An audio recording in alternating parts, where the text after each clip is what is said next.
주님께서 여러분과 함께 마테오가 전한 거룩한 복음입니다. 주님 영광 받으소서. 그때 예수님께서 수석 사제들과 백성의 원로들에게 말씀하셨다. 너희는 어떻게 생각하느냐? 어떤 사람에게 아들이 둘 있었는데 맏아들에게 가서 얘야 너 오늘 포도밭에 가서 일하여라 하고 일렀다. 그는 싫습니다 하고 대답하였지만 나중에 생각을 바꾸어 일하러 갔다. 아버지는 또 다른 아들에게 가서 같은 말을 하였다. 그는 가겠습니다 아버지 하고 대답하였지만 가지는 않았다. 이 둘 가운데 누가 아버지의 뜻을 실천하였느냐? 그들이 맏아들입니다 하고 대답하자 예수님께서 그들에게 말씀하셨다. 내가 진실로 너희에게 말한다.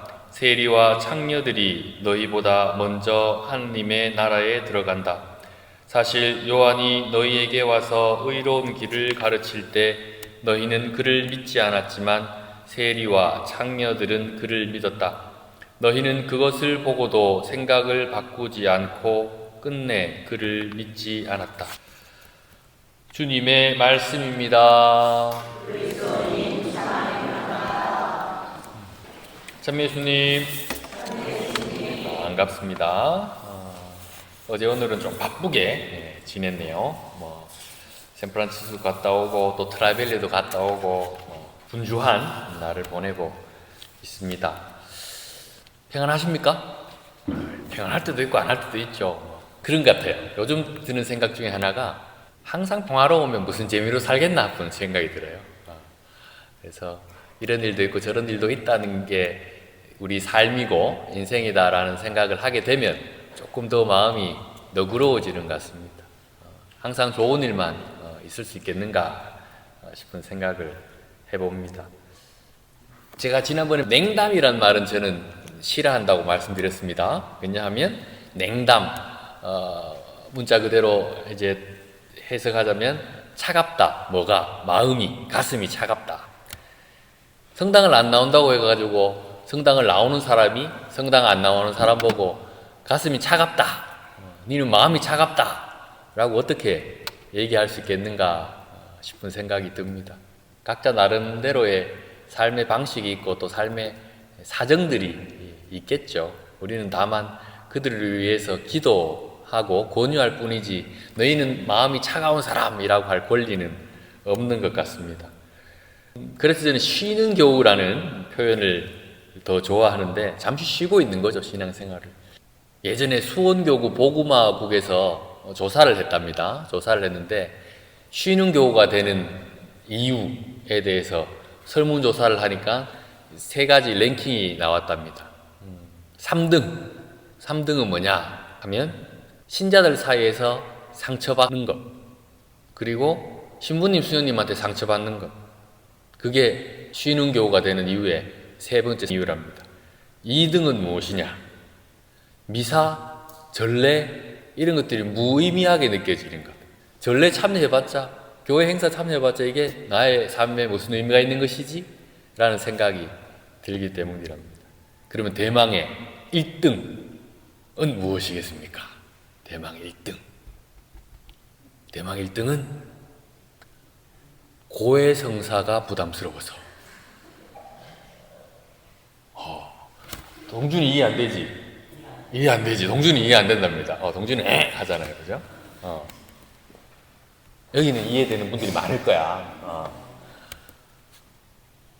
고해성사는 부담스러운 겁니다. 나의 잘못을 아무리 신부님이지만 가서 얘기한다는 건 두렵습니다. 머리로는 신부님께 고백하는 것이 아니라 하느님께 고백한다는 걸 알고 있으면서도 고해성사를 한다는 건 힘든 일입니다. 여기 안에 고해소 문을 두드린다는 자체가, 문을 연다는 자체가 엄청난 용기가 필요한 것이죠. 저도 누구보다 잘 알고 있습니다. 그리고 또 우리처럼 이렇게 작은 본당은 더 심하죠. 제가 안에 앉아 있는데 어떤 분이 들어와서 성부화 하는 순간 신부님이 내가 누군지 알 건데 라는 생각이 들면서 더 그런 게 우리를 더 두렵게 만듭니다. 몇 번 말씀드렸지만 고해소 안에서 벌어지는 그 은총은 이로 말할 수 없습니다. 슬픔의 눈물이 기쁨의 눈물로 바뀌는 것을 수없이 체험하고 죽음에서 생명으로 건너가는 것도 수없이 체험합니다. 죄라는 것 때문에 우리가 참 힘들죠. 지난 목요일에 강론을 드렸던 것을 잠깐 상기시켜 드리면 그때 못 오신 분도 많으시니까 죄라는 것은 목적이 있습니다. 죄의 악이라는 것은 살아 움직이는 것 같습니다. 생명처럼. 그 죄라는 것이, 악이라는 것이 우리를 어떻게 괴롭히냐 하면 죄 짓는 것으로 우리를 가만히 두지 않습니다. 그 이상을 요구합니다. 그 죄의 마지막 목적은 무엇이냐? 관계의 파괴입니다. 관계의 파괴. 내가 죄를 지으면서 그 사람하고 나와의 관계를 파괴시키는 것을 넘어서서 죄라는 것은 결국 하느님과 나의 관계를 파괴시키기도 합니다. 죄는 내가 하느님께서로부터 자연스럽게 멀어지도록 만든다는 겁니다. 이런 생각하실 때 있으시죠? 내가 이렇게 맨날 죄 짓는데, 또 반복되는 죄를 짓는데 이렇게 내 성당 나와서 뭐 하겠나 하는 생각이 들 때가 있습니다. 그것은 여러분들이, 우리 신자분들이 부족해서가 아니라 죄라는 것이 우리 속에서 살아 움직이면서 우리를 유혹하는 것입니다. 그래서 제가 말씀드렸죠. 죄의 유혹에 빠진다는 것은 죄를 짓는다는 것을 뜻하는 것이 아니라, 죄의 유혹에 빠진다는 것은 내가 죄를 짓고 난 뒤에 살아계신 하느님과 자꾸 멀어지게 되는 것, 그리고 급기야 쉬는 교가 되는 것, 하느님을 멀리하는 것, 이것이 바로 죄의 유혹에 빠지는 겁니다.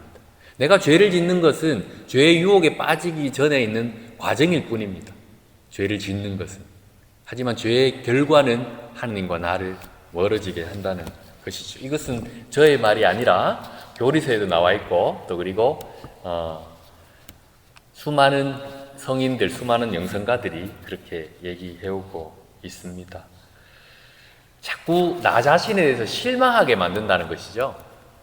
아이고, 내가 이런데 성당 나가서 뭐 하겠는가?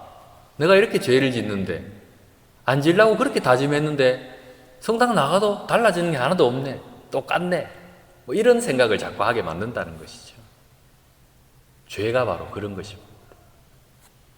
죄를 지으면 하느님 앞에 자꾸 숨고 싶어집니다. 그리고 그 하느님과의 관계를 자꾸 단절하고 싶어집니다. 자, 그렇다면 그 하느님과의 관계의 단절, 또 그리고 하느님을 멀리하고 싶은 그 마음, 그것을 도대체 우리는 어떻게 바라봐야 하는가? 어떻게 바라봐야 하는가? 흡사 이런 것이죠. 나의 자녀가 죄를 지었다, 잘못을 했다. 처음에는 화가 나고 뭐 할 수도 있겠죠. 근데 그 아이가 잘못을 저질렀는데 그 잘못에 빠져 사는 거예요. 다시 말해서 내가 잘못 저질렀다는 것을 더 이상 참지 못하고 나는 왜 이러지 하고 자기 방으로 들어가서 문을 잠그고 나오지 않는 겁니다.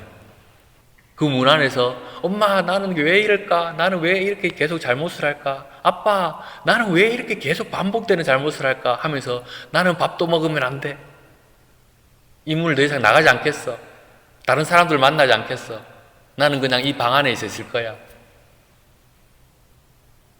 그런 자식을 보던 부모의 마음은 어떻겠는가? 안타깝겠죠. 죄를 짓는 건 짓는 겁니다.